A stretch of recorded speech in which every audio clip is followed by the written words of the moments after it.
যখন কান্না করেছো, ওই সময় মা ভাত না খেয়ে ভাত ছেড়ে দিয়ে সন্তানের কাছে চলে গেছে।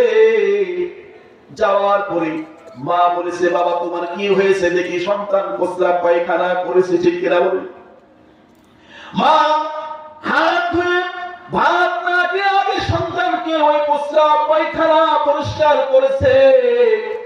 প্রস্রাব পায়খানা পরিষ্কার করে সুন্দর করে গোসল করে সুন্দর করে পরিষ্কার পরিচ্ছন্ন করে কপাল একটা চুমা দিয়েছে, বলুন ঠিক কিনা।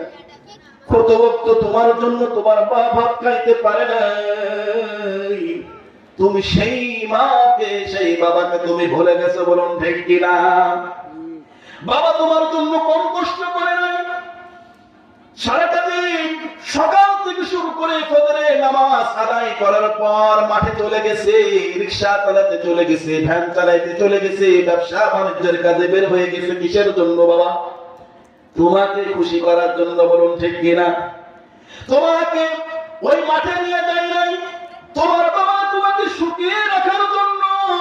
তোমার বাবা পরিশ্রম করে করে তোমাকে কত কষ্ট করে করে তোমাকে লেখাপড়া শেখাইছি, যে আমি যে এরকম হই না কেন, আমি ভ্যান চালক হতে পারি, আমি কৃষক হতে পারি, আমি রিক্সা চালক হতে পারি, কিন্তু আমার সন্তানটা আমি চাই যে ভালো একটা চাকরিজীবী হোক, বলুন ঠিক কিনা। আল্লাহু আকবার বলেন। সেই মা বাবাকে তুমি কেন কষ্ট দিলা, ঠিক কিনা বলেন।